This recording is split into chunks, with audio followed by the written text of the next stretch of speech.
TikTok might be getting sold. Yes, the internet's #1 video app will be switching hands. Sadly. Now, is this a reverse act as tagged last year by Beijing officials due to the US call for divestment? Or is it a welcome development by both Chinese officials and owners of the app?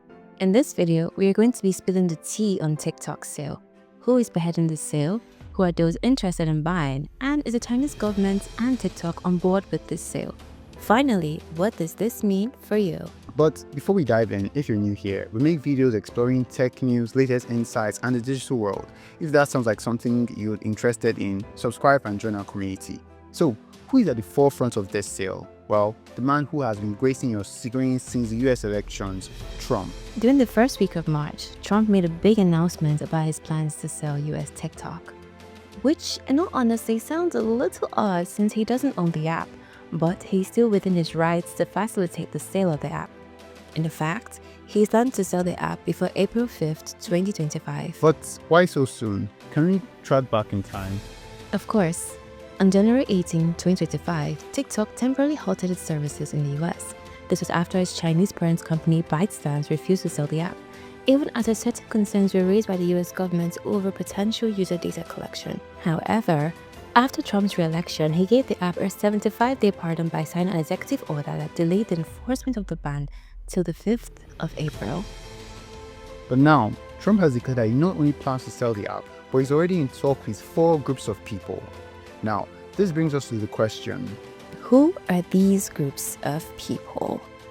Each group is usually headed by a single and powerful individual or business. For instance, the first group is masterminded by Perplexity AI.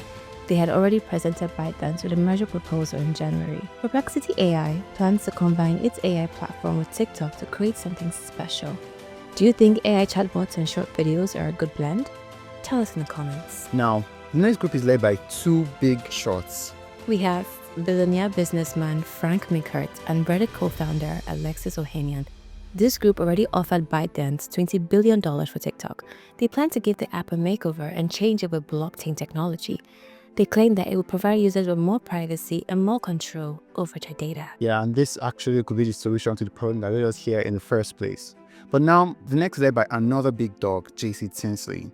He's the founder of Employer.com, a payroll firm. He also enlisted the CEO of Roblox, David. But JC's group has already offered ByteDance the sum of $30 billion. And finally, moving on to the fourth and last group is Trump's former Treasury Secretary Steve and Rumble, which ironically is another video site.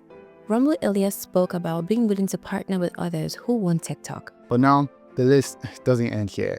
Apart from these 4 groups of people, there are others who have also shown an interest in purchasing TikTok. In early January 2025, Trump has stated that Microsoft had also shown interest in buying TikTok. The irony of this entire debacle, or TikTok craze, is that ByteDance has not made any statement regarding their plans to sell the app. Even after Trump's announcement earlier this March, TikTok spokesperson and ByteDance are yet to respond. No, that hasn't deterred the president in any way. See, Trump has expressed interest in brokering a deal with the app's new owner that allows the US to have 50% control. Groups that are seeking to own the platform have teased Trump with deals that support this 50% ownership plan, or at least allow the US to own a stake in TikTok. Now, all these deals and offers aside, let's answer the burning question. Is TikTok even on board with this sale? The short answer is not quite. See, Chinese officials haven't given a complete yes or no to any of Trump's plans. All that is public knowledge is that the Chinese Foreign Ministry spokeswoman Mao Ning's statement states that business operation acquisitions should be independently decided by companies in accordance with market principles, and this was made way back in January. Now, the current issue apart from ByteDance's silence is April 5th is closer than ever, and people are getting desperate. So desperate that senators are currently pleading with Trump to write to the Congress for a potential sale extension. They have also suggested a replacement of current Chinese investors in TikTok with non-Chinese investors. This simply means that the biggest non-Chinese investors in ByteDance may be encouraged and supported to up their stakes and acquire the app's US operation, automatically creating a US identity for TikTok and preventing the ban. Exactly. However, in all this, here is what I can say for certain. Without ByteDance and the Chinese government's approval, a sale is less likely to occur. A sale means a change in not just the app's primary use, but also its structure. So, what does this mean for you? Sadly, I cannot say how exactly the app's repertoire will change because this is highly dependent on who buys the app. But I can say a sale is very likely to mean a partial or complete change in the TikTok that we all know. Are you excited about this sale? Or are you dreading it? Tell us in the comments.